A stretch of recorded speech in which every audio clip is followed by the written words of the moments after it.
dossier de presse, article écrit par Gérald Messadier, intitulé René Guénon et la pensée moderne.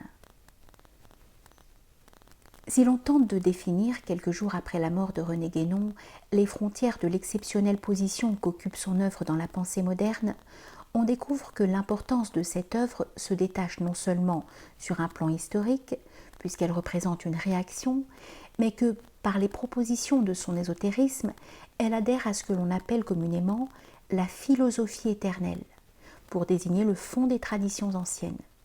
Et c'est là que réside sa valeur profonde.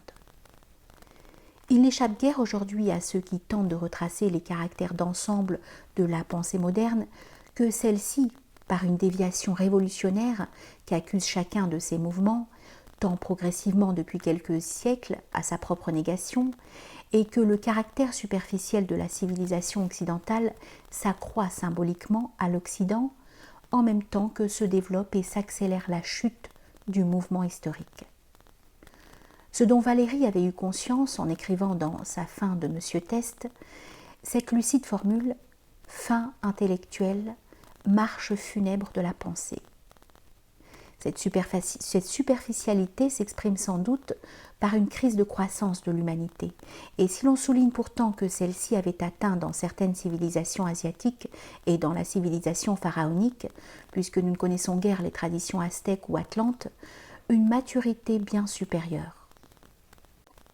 C'est ainsi, pour avoir le premier retrouvé cette vue d'ensemble que Guénon garde sur toute la pensée moderne, son attitude inégalée.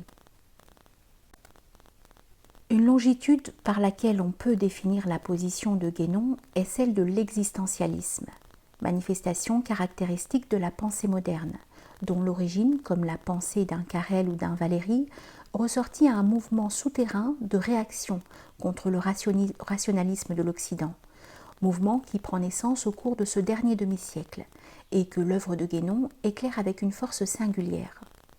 Car on peut en effet considérer que l'œuvre de Guénon s'accorde avec celle du théoricien existentialiste chrétien Kierkegaard, par quelques côtés desquels on détache l'acceptation des rythmes naturels.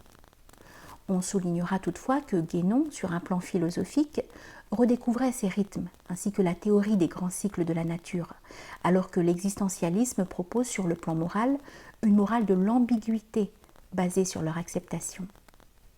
Considérant justement que le mouvement déclenché par la faute originelle était irréversible, Guénon proposait à une élite d'hommes supérieurs de contempler avec sérénité le développement des cycles et des catastrophes de l'histoire. Un des traits dominants de la figure de Guénon est certainement son adhésion à l'islam. Si l'on tente à ce propos de dépasser un tant soit peu le ton apologétique, il faut souligner que c'est d'une façon tout intellectuelle que Guénon considérait l'islam, et que s'il y adhéra, ce fut entre autres motifs par désapprobation de l'esprit occidental, et sans doute aussi de l'Église, dont il pensait peut-être qu'elle s'adaptait trop à celui-ci, et parce qu'il avait retrouvé en se tournant vers l'Orient un sens ésotérique et traditionnaliste, qui faisait défaut à l'Occident. Partisan d'un déterminisme divin, Guénon rejetait tacitement l'univers morbide de la faute, c'est-à-dire du péché, et ce déterminisme rejoignit profondément la philosophie islamique. Il est nécessaire de souligner que Guénon envisageait les religions et non la foi, et que c'est sous l'angle des traditions qu'il envisageait les religions. Malgré cet ésotérisme profond qui constitue l'essentiel de sa pensée, Guénon était resté décidément étranger à l'aventure mystique et au principe de la grâce. Et s'il dénonçait les méfaits du machinisme cartésien et positiviste, c'est parce que celui-ci avait isolé l'homme de la nature et atrophié sa conscience cosmique, et non par quelque conciliation ou fusion nouvelle de la connaissance mystique et de la connaissance scientifique. La crise de croissance dont nous parlions plus haut, il faut peut-être croire qu'elle s'achève par la présence de quelques consciences lucides, comme celle de Guénon. Soit que le mouvement de chute doive s'achever par quelques catastrophes cycliques sur laquelle il sera inutile de prologuer, et que Guénon prévoyait dans le mouvement des grands rythmes de l'histoire. Soit qu'il suffise, comme pour les villes maudites, de la présence de quelques hommes supérieurs pour inverser le mouvement et prévenir l'apocalyptique destruction.